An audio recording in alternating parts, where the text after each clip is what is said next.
So here we have our Nissan Juke N-Tec on a 63 plate. I'm going to start off by showing you around the outside of the car, and then we'll hop in and run through some controls on the inside. But from the outside you can see it's a 5-door car with alloy wheels. We'll start off inside the boot and then work our way around the rest of the car from there. So as we approach the boot on this car, you'll notice there's no reversing sensors. That's because this car's got a full colour reversing camera. Plenty of boot space as well, along with that 60/40 split folding rear seat. Okay, so we're just going to work our way back round to the front of the car, and then we'll hop in and run through some controls on the inside. But now that we've done a full circle of it, you can see it's in excellent condition the whole way round. Just briefly before we climb in, I think it's well worth seeing the interior from this exterior point of view. There's plenty to run through on the dashboard, so let's hop in and we'll do that now. Okay, now that we're inside the car, we're going to start with the dials. On the left-hand side, we have the rev counter, and on the right-hand side, the speedometer. In the middle at the top, you can see the total miles for the car, which are 36,376. Working our way out to the steering wheel, we have stereo controls on the left here, as well as the ability to answer and end phone calls. And on the right-hand side, we have both cruise control and speed limiter. The phone can only be used after such time as you've paired it up, which is done over in the center. Hit that phone button just there and then follow the instructions on screen. You can see that we've got FM and AM radio available to us. If you want to listen to your own music, you can do that via the CD player.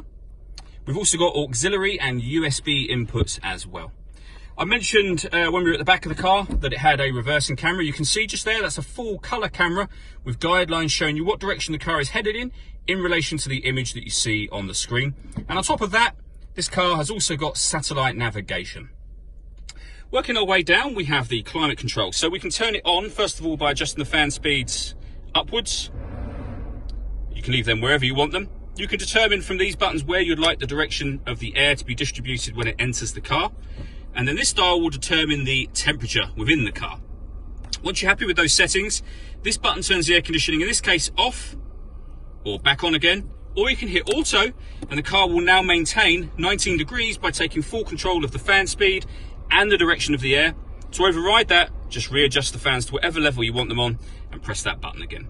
This screen not only deals with the climate control, but it doubles up as the driver mode screen. So you can have the car in normal, sport, or eco. Whatever mode you're putting it in, it's affecting the engine, the steering, and the climate control. So in sport mode, the steering will be firmer, for example, than it would be in, say, normal mode. Under that, we have a 12-volt charging socket, the auxiliary and USB inputs that I mentioned a moment ago, and then a 5-speed manual gearbox. So I just wanted to finish up by showing you the service book for the car. You can see we've had it serviced right up until last year.